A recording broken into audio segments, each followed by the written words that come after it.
आलिका व अस्हाबिका या नूर अल्लाह नवैतो सुन्नतल एतिकाफ़। फरमाने मुस्तफ़ा सल्लल्लाहु ताला अलैहि वालैहि वसल्लम जहमूते सॼे ॾींहं में 1000 भेरा दुरूद पाक पढ़ियो, वो उन वक़्त ताईं कोन मरंदो जेसि ताईं जन्नत में पंहिंजी जॻह न ॾिसी वठे। सल्लू अलल हबीब सल्लल्लाहु ताला अला मुहम्मद सल्लल्लाहु ताला अलैहि वालैहि वसल्लम।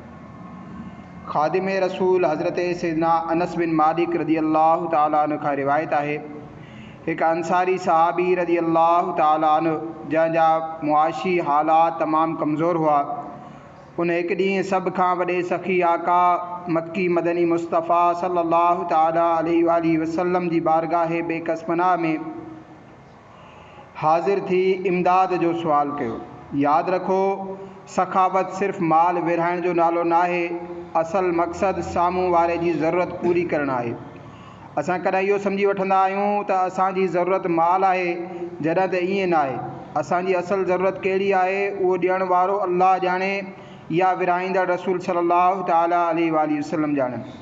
उहो अंसारी सहाबी रदी अल्लाह ताला ने बि सम्झी रहियो हो त मुंहिंजी ज़रूरत माल आहे ऐं उन माली इमदाद जे लाइ ॿिन्ही जहाननि जे सुल्तान रसूल ज़ीशान सल्लल्लाहु ताला अलैहि वालैहि वसल्लम जी बारगाह में सवाल कयो, पर बेखबर हो जो ग़ुलामों से वो आका क्या है। ग़ैबन ते ख़बरदार नबी सल्लल्लाहु ताला अलैहि वालैहि वसल्लम ॼाणनि था त उन जी असुल ज़रूरत माल न आहे, का ॿी शइ आहे। उन करे फरमायूं, छा तुंहिंजे घर में का शइ न आहे?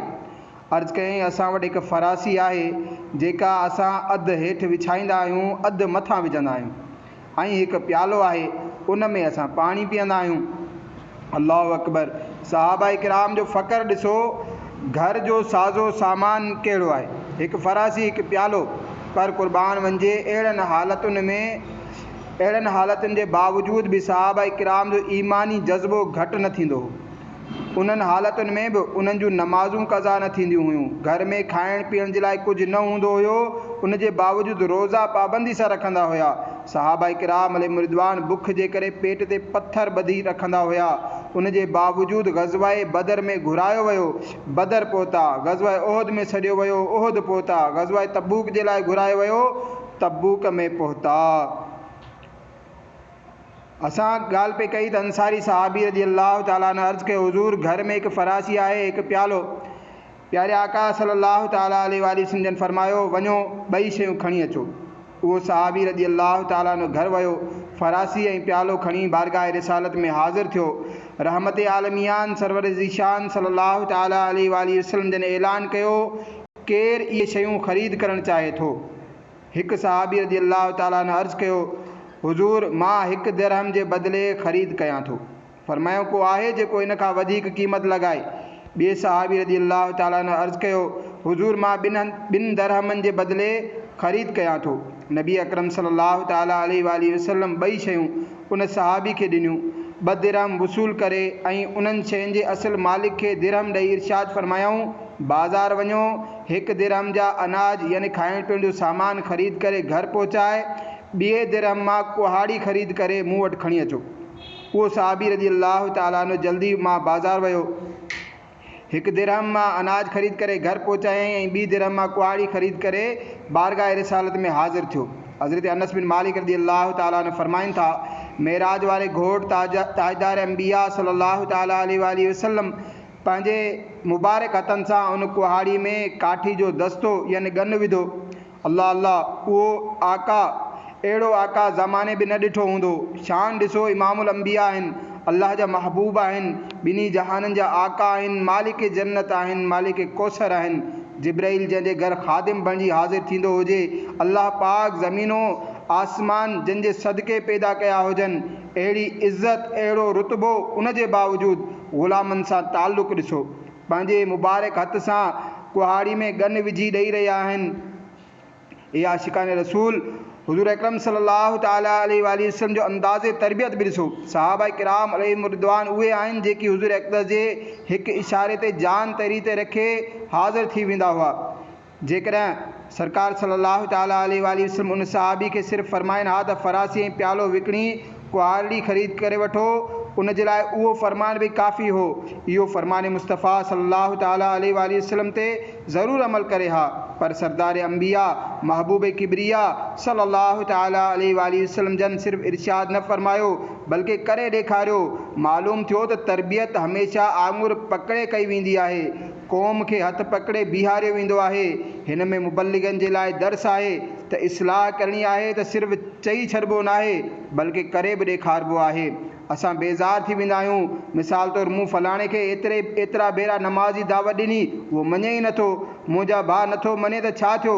अवां उन जे दरवाज़े ते हलिया वञो, सलाम करियो, प्यार सां हिकमत अमली सां पाण सां गॾु मस्जिद वठी वञो। घर में ॿारु ग़लती करे त उनखे हिकु ॿ भेरा सम्झायो वेंदो आहे, टे भेरे चमाट लॻाई वेंदी आहे।